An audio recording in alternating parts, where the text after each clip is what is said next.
আসসালামু আলাইকুম। Mamun Hasan school boys সপ্তম শ্রেণীর ছাত্র। আজকে তোমাদের গণিতের সমীকরণ গঠন শুরু করব। আমরা বীজগাণিতিক প্রক্রিয়ার যোগ, বিয়োগ, গুণ, ভাগ এগুলো এই চারটে প্রসেস শিখে নিয়েছি। এবার আমাদের সমীকরণ গঠন বা সমীকরণ তৈরি করা এবং তার সমাধান করা, এই দুটো কাজ অসুবিধা হবে না। তাই আমি প্রথমে সমীকরণটা শুরু করছি, কারণ আমাদের অনেক অঙ্ক আছে যেগুলো আমাদের অজানা রাশি ধরতে হয় বা সমীকরণ তৈরি করতে হয়। যেমন আমি একটা এক্সাম্পল তোমাদের সামনে তুলে ধরছি। পিতার বর্তমান বয়স পুত্রের বর্তমান বয়সের 3 গুণ।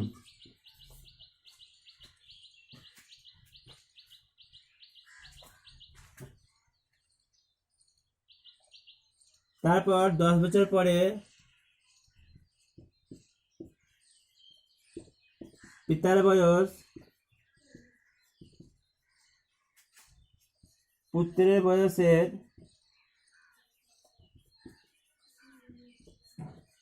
2 গুণ হচ্ছে। দ্বিগুণ হলে দুজনের বর্তমান বয়স কত? এই একটা গাণিতিক সমস্যা। এই ধরনের অনেক গাণিতিক সমস্যা আছে যেগুলো আমাদের যে সমস্যাগুলো থেকে উদ্ধার হতে গেলে আমাদের সমীকরণ গঠন করতে হয় এবং তার সমাধান করে সেই সমস্যা থেকে আমরা উদ্ধার হতে পারি। তো এই ধরনের সমস্যা আমরা যখন আসবে আমাদের সামনে, তখন আমরা সমীকরণ গঠন করব। এক্ষেত্রে দেখো, পুত্রের বয়সের সঙ্গে পিতার বয়সের একটা সম্পর্ক রয়েছে না। পুত্রের বয়স বর্তমান বয়স যা হবে, পিতার বর্তমান বয়স তার 3 গুণ হবে। তাই পুত্রের বর্তমান বয়স যা হবে বলতে আমি এখানে পুত্রের বর্তমান বয়স 1 বছর ধরবো। এরকম সমস্যা সমাধান করার জন্য আমরা সমীকরণ তৈরি করব এবং সমীকরণ তৈরি করার সময় আমরা এক্ষেত্রে পুত্রের বর্তমান বয়স ধরব। পুত্রের বর্তমান বয়স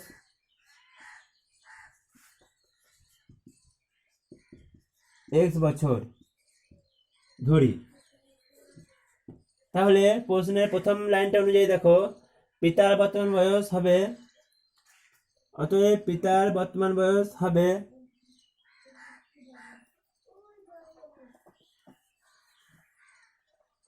বয়স সমান x গুণিত 3 বছর সমান 3x বছর।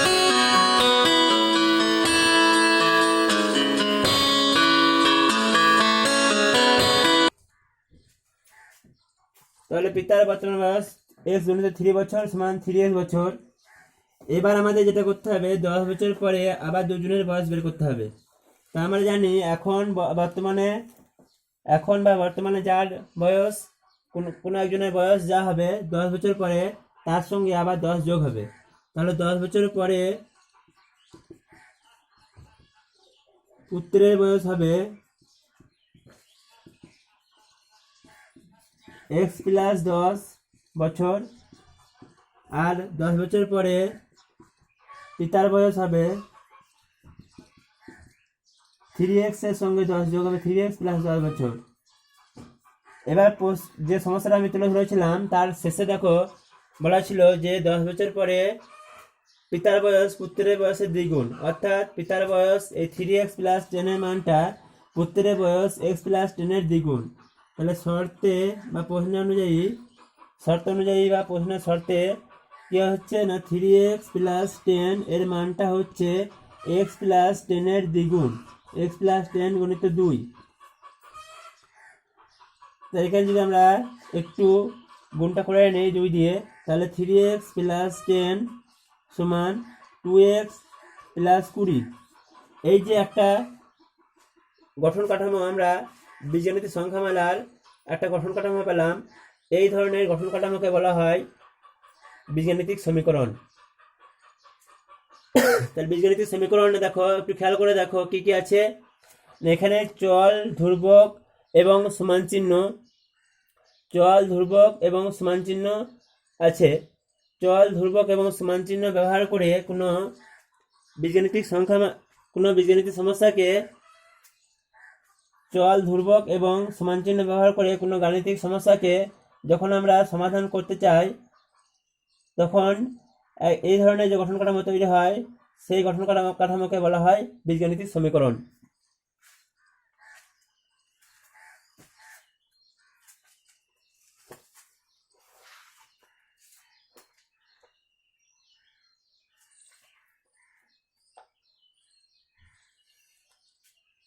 তাহলে আমরা সমীকরণ, এটা হচ্ছে একটা সমীকরণ, এটা অথবা নিচেরটা যে কোনো একটা আমরা বলতে পারি। এখানেও দেখো চল, ধ্রুবক এবং সমান চিহ্ন আছে, এখানেও চল, ধ্রুবক এবং সমান চিহ্ন আছে। চল, ধ্রুবক এবং সমান চিহ্ন ব্যবহার করে আমরা কোনো গাণিতিক সমস্যাকে যখন প্রকাশ করি, সেই প্রক্রিয়াকে বলা হচ্ছে সমীকরণ। তাহলে আমরা বীজগাণিতিক সমীকরণের সংজ্ঞাটা পেলাম। আমি বীজগাণিতিক সমীকরণের সংজ্ঞাটা একবার লিখে দিই। সমীকরণ কাকে বলা হয়?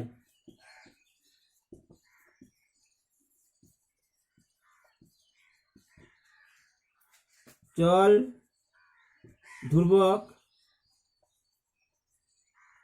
ও সমান চিহ্ন, আমরা চল ধ্রুবক সম্পর্কে ধারণা পেয়েছি বীজগাণিতিক যোগ বিয়োগ গুণ ভাগ করার সময়। তাহলে চল, ধ্রুবক ও সমান চিহ্ন ব্যবহারের মাধ্যমে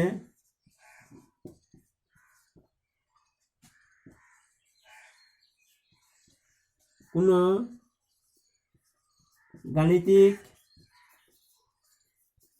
সমস্যাকে প্রকাশ করার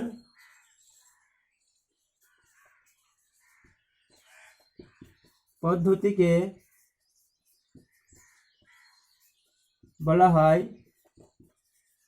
বীজগাণিতিক সমীকরণ।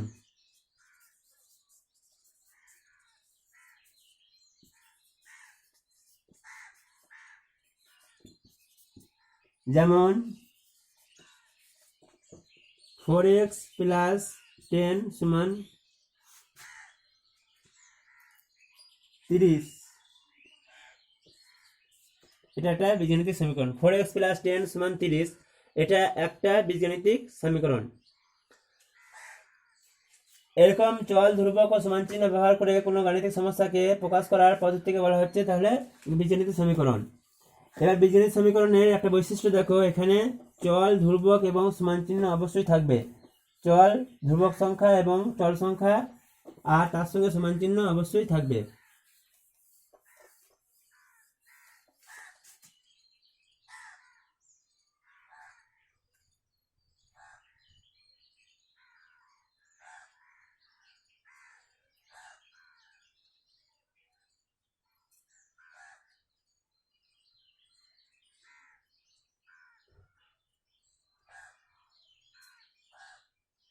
সমীকরণে দেখো যে চলটা, সমীকরণে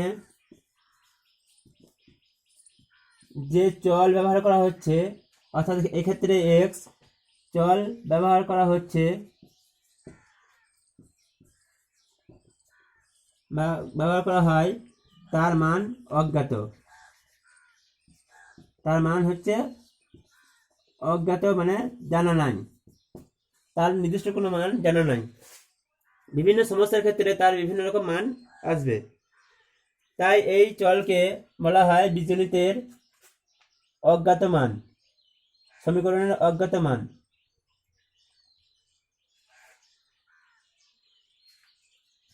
এবার সমীকরণটা যোগ বিয়োগ গুণ ভাগ যা করতে হবে, করার পর আমরা যে এই চলের অজ্ঞাত চলরাশি যে মান পাবো, সেই মানটাকে বলা হবে তার বীজ বা মান, সমীকরণের বীজ বা মান।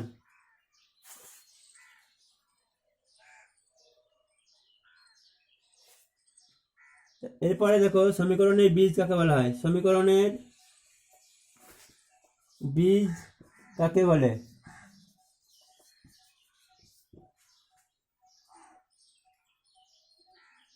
এই উত্তরটা আমি লিখে দিই। সমীকরণে ব্যবহৃত অজ্ঞাত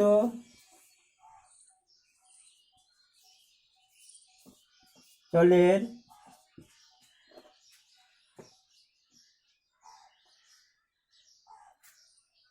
যে মানের জন্য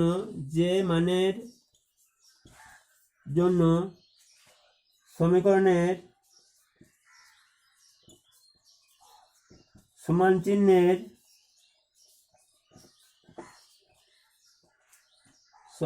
সমান চিহ্নের উভয় দিকের মান সমান হয়, অজ্ঞাত চল না লিখে সংখ্যা লেখো। অজ্ঞাত সংখ্যাকে চল বলা হয়। সমীকরণে ব্যবহৃত অজ্ঞাত সংখ্যার যে মানের জন্য সমীকরণের সমান চিহ্নের উভয় দিকের মান সমান হয় সেই মানকে বলা হয় সেই অজ্ঞাত সংখ্যার যে এখানে নির্দিষ্ট বসাও, যে নির্দিষ্ট মানের জন্য এই মানটা নির্দিষ্ট মানের জন্য সমীকরণের সমান চিহ্নের উভয় দিকে মান সমান হয় সেই নির্দিষ্ট মানকে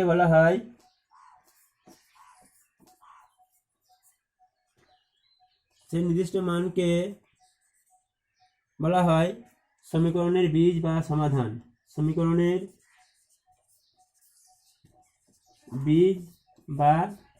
সমাধান।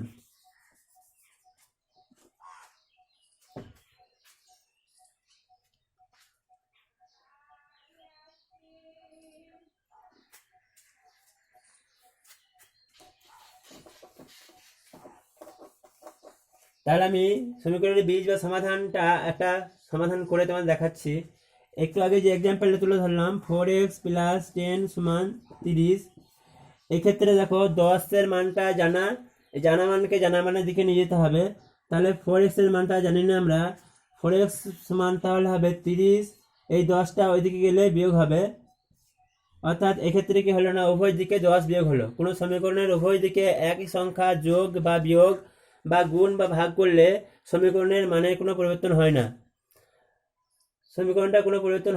4x + 10, এক্ষেত্রে আমরা যদি এটা না করে 4x + 10 - 10 = 30 - 10, দেখো দুদিকেই 10 বিয়োগ করলাম, এরকম দুদিকে একই সংখ্যা যোগ বিয়োগ গুণ ভাগ করলে সমীকরণের কোনো পরিবর্তন হয় না। তাহলে এদিকে 10 থেকে 10 বিয়োগ করে 0 হয়ে যাচ্ছে। তাহলে আমি লিখতে পাচ্ছি 4x = 30 - 10, এটাকে তাহলে এখানে লিখছি 4x = 30 - 10। কীভাবে হলো দেখিয়ে দিলাম যে উভয় দিকে 10 বিয়োগ করলাম, কিন্তু আমরা সমাধান করার সময় এইভাবে বলি যে এইদিকে +10টা ওইদিকে গেলে -10 হবে, সমান চিহ্নের একদিক থেকে অন্য দিকে গেলে তার চিহ্নের পরিবর্তন হবে। তাহলে 4x = 30 - 10 বা 4x = 30 থেকে 10 বিয়োগ করতে পারবো 20। এবার দেখো এই 4x এর মান যখন 20 হচ্ছে, 4x এর মধ্যে আমরা 4 এর মান জানি কিন্তু x এর মান জানি না। তাহলে xটাকে এইদিকে রাখছি, 4টাকে ওইদিকে পাঠাবো। তাহলে ওইদিকে পাঠাতে গেলে আমাদের ভাগ করতে হবে। এদিকে যেহেতু 4টা x এর সঙ্গে গুণ আছে তাই ওইদিকে গেলে ভাগ হবে, কিন্তু আসলে এটা কি হচ্ছে না, এই 4x কে 4 দিয়ে এবং 20কে 4 দিয়ে 4 দিয়ে ভাগ করছি। তাহলে কি হচ্ছে দেখো, সমীকরণটার উভয় দিকে একই সংখ্যা দিয়ে ভাগ করা হচ্ছে। সমীকরণের উভয় দিকে একই সংখ্যা দিয়ে ভাগ করলে সমীকরণের কোনো পরিবর্তন হয় না। তাহলে এখানে 4 কেটে যাবে। সেই জন্য আমরা সহজে এভাবে না করে আমরা সহজে যেটা করি সেটা হচ্ছে এক্সটাকে এদিকে রাখছি আর 4টাকে ওদিকে পাঠাচ্ছি।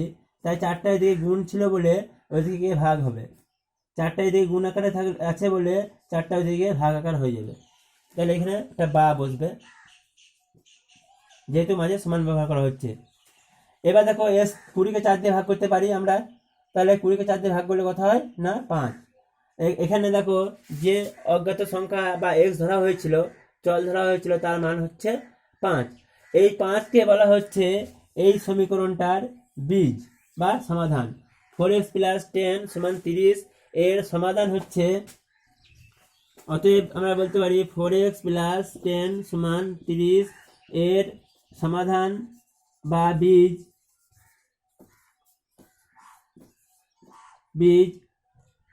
সমান 5।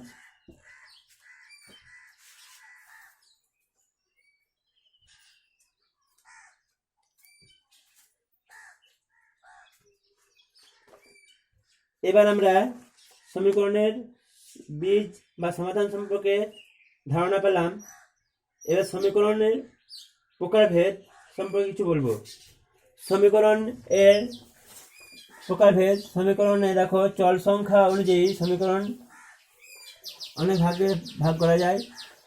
এক চল বিশিষ্ট সমীকরণ, দ্বিচল বিশিষ্ট সমীকরণ, আবার ত্রিচল বিশিষ্ট সমীকরণ। তোমাদের সিলেবাসে এক চল বিশিষ্ট সমীকরণই আছে।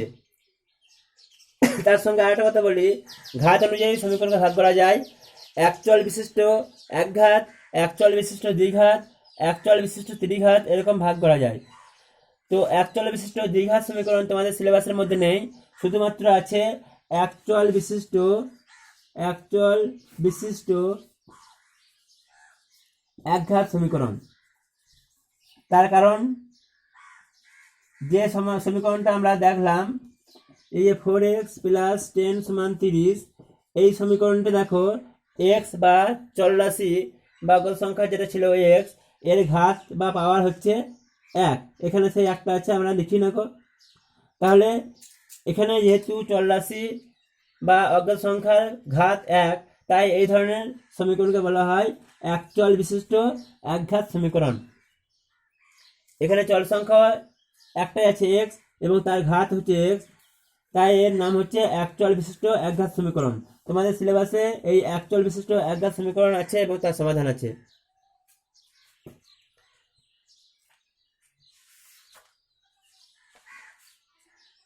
এবার দেখো নিজে করি, আমি সমাধানে যাচ্ছি। এবার নিজে করি 2.22.1। এখানে দেখো x প্লাস 4 সমান 9, এটাকে সমাধান করতে হবে। তাহলে আমরা এই 4টাকে ওইদিকে পাঠাবো, তাহলে x সমান 9 মাইনাস 4। এইভাবে 4টাকে ওইদিকে পাঠানোর যে প্রক্রিয়া, তার নাম হচ্ছে পক্ষান্তর প্রক্রিয়া। এক পক্ষ থেকে অন্য পক্ষে নিয়ে যাওয়ার এই প্রসেসকে বলা হচ্ছে পক্ষান্তর প্রক্রিয়া। তাহলে x সমান 9 মাইনাস 4, তাহলে x সমান হচ্ছে 9 থেকে 4 এবার বিয়োগ করতে পারবো 5।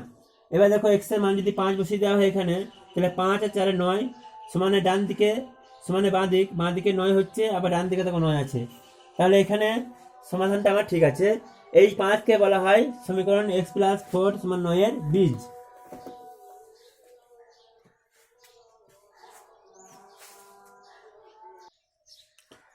যাই হোক, এবার দেখো নিজে করি 22.1 আরো কিছু অঙ্ক রয়েছে ছোট ছোট, এগুলো তোমরা নিজে করবে। আমি এখন সমাধানে যাচ্ছি না, এখন শুধু সমীকরণ গঠনটা শেখাবো। কারণ আমাদের এই যে আয়তক্ষেত্র বর্গক্ষেত্রের ক্ষেত্রফল সংক্রান্ত কিছু অঙ্ক, যেমন 8-এর অঙ্কটা, 9-এর অঙ্কটা, আমরা যদি সমীকরণ গঠন করে করতাম তাহলে কিন্তু জিনিসটা আরো সুবিধা হতো। যেহেতু সমীকরণ গঠনটা শেখানো হয়নি, তাই 8-9কে আমি অন্য উপায়ে করালাম। সমীকরণ গঠন হয়ে গেলে আবার আমি 8 এবং 9-এর অঙ্কটা আবার সমীকরণ তৈরি করে দেবো। আয়তক্ষেত্র বর্গক্ষেত্রের ক্ষেত্রফল সংক্রান্ত যে অঙ্ক 8 এবং 9, সেটা আমি আবার সমীকরণ গঠন করে দেবো। এখন দেখো অনুশীলন 22 কোষে দেখি 22.2, এই কোষে দেখি 22.2 এর যে অঙ্কগুলো আছে এগুলো সব সমাধান, এই সমীকরণ তৈরি করতে হবে।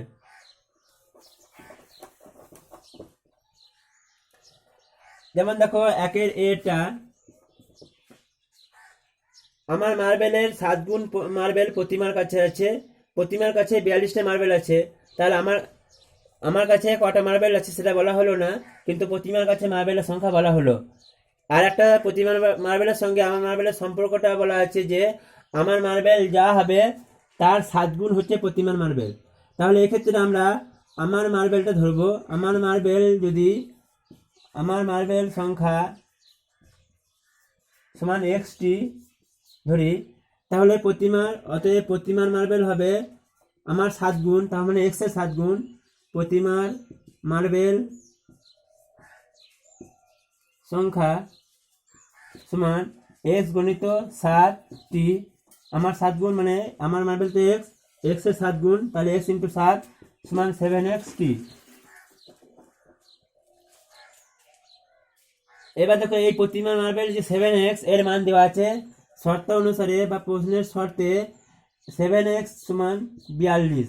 এটা একটা সমীকরণ, এটা হচ্ছে একটা সমীকরণ। আমাদের শুধুমাত্র এই সমীকরণ গঠন করে ছেড়ে দিলেই হবে, সমাধানটা এখন করতে হবে না। আবার যখন সমাধান শিখবো তখন সমাধান করে নেব।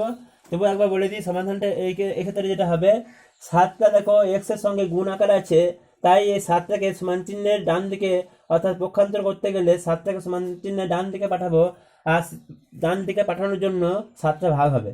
তাহলে এক্স সমান হবে 42 ভাজিত 7 সমান 6। তাহলে আমার মার্বেল সংখ্যা হচ্ছে 6টি, আর প্রতিমার 7 গুণ 6 7 42।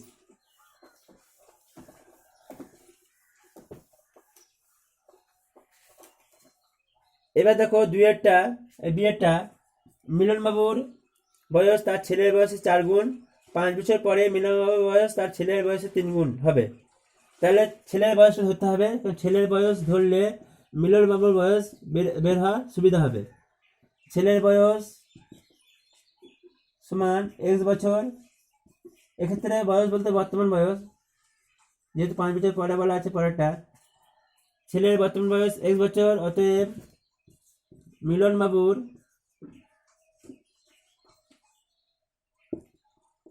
বর্তমান বয়স কত গুণ না 5 গুণ 4 গুণ, তাহলে x ইন্টু 4 x জনিত 4 বছর সমান 4x বছর।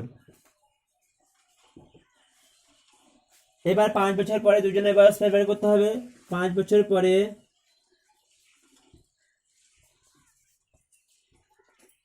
ছেলের বয়স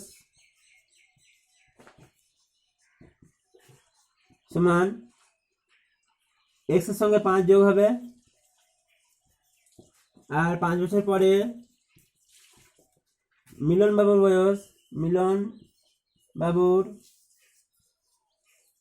বয়স সমান মিলনবাবুর বর্তমানটা হচ্ছে 4x, তাই 4x এর সঙ্গে 5 যোগ হবে। এবার দেখো এই মিলনবাবুর বয়স যে 4x প্লাস 5, এর মানটা ছেলের বয়স x প্লাস 5-এর 3 গুণ বলা আছে। তাহলে শর্তে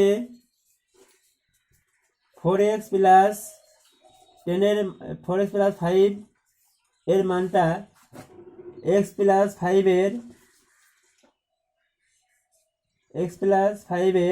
3 গুণ, এই 3টা আমি সামনে গুণ দিলাম, 3 গুণিত x প্লাস 5। এটা হচ্ছে এই ক্ষেত্রে সমীকরণ। সমাধান এখন যাচ্ছি না। এরপর দেখো বিয়েরটা হলো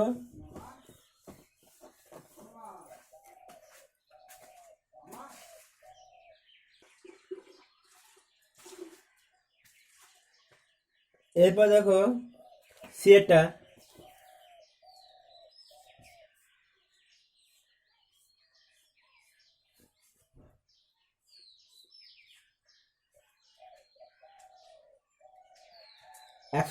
টাকা আমি দুলাল এবং জাহির আমরা ভাগ করে নিলাম, যে দুলাল আমার থেকে 5 টাকা কম আর জাকির আমার 2 গুণ টাকা পেল। তাহলে আমার টাকাটা প্রথমে ধরতে হবে, তাহলে দুলালের এবং জাকিরের টাকাটা বের হয়ে চলে আসবে। ধরি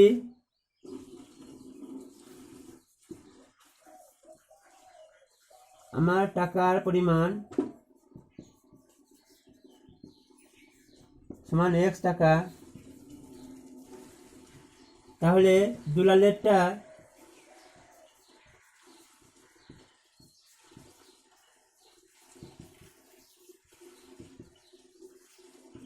টাকার পরিমাণটা হচ্ছে আমার থেকে 5 টাকা কম, তার মানে x বিয়োগ 5। আর জাকিরেরটা আমার দ্বিগুণ, জাকিরের টাকার পরিমাণ আমার দ্বিগুণ মানে x জনিত 2 সমান 2x টাকা। এই তিনজনের টাকার যোগফল বলা আছে 187 টাকা। তাহলে শর্তে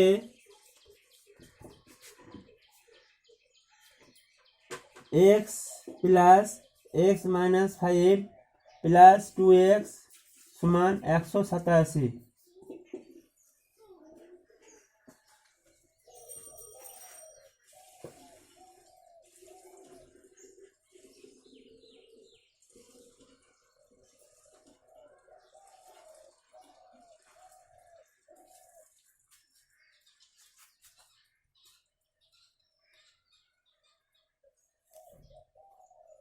এটা হলো সমীকরণ। এবার দেখো দ্বিতীয়টা,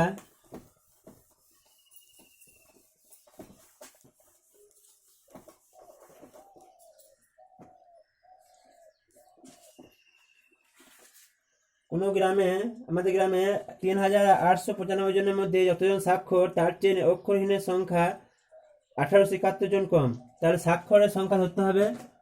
ধরি স্বাক্ষরের সংখ্যা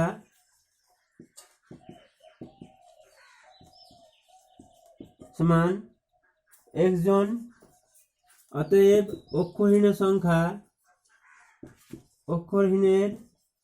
সংখ্যা সমান 20 কত কম বলেছে না 1871 জন, 1871 জন।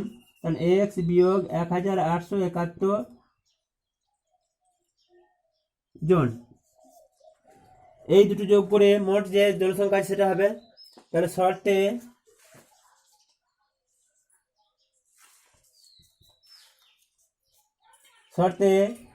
x প্লাস x মাইনাস 1871 সমান 3895।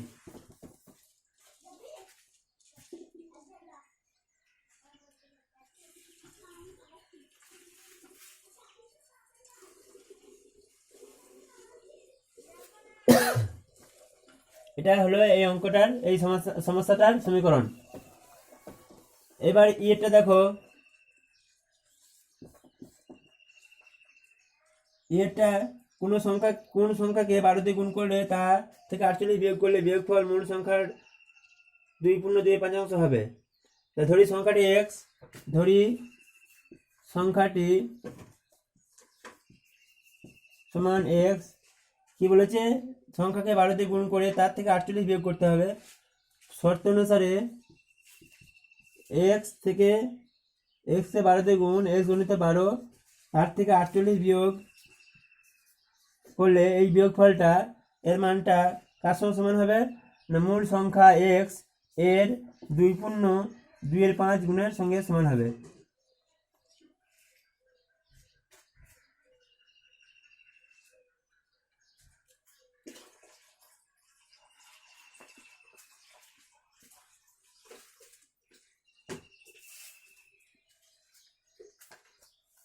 এরপর এফেরটা দেখো,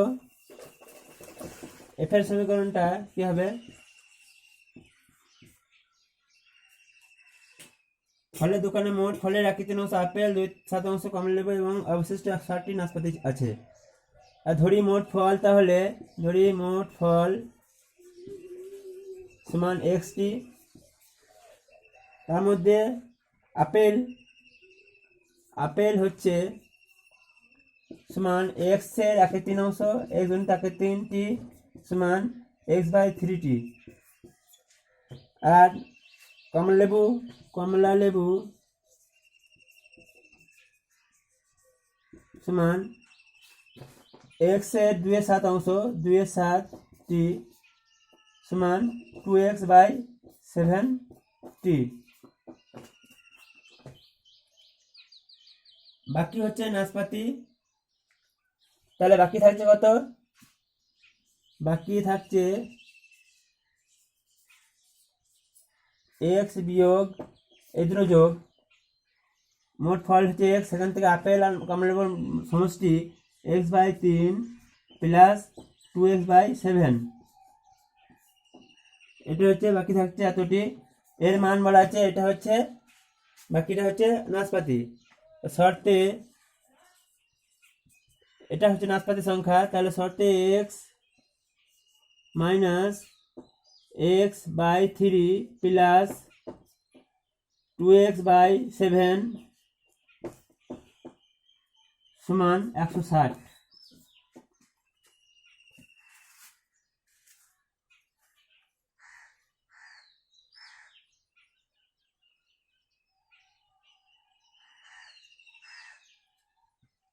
আর দুটো সমীকরণ আছে, এই দুটো আমি পরে করাবো, কারণ এখানে কিছু বোঝানোর আছে।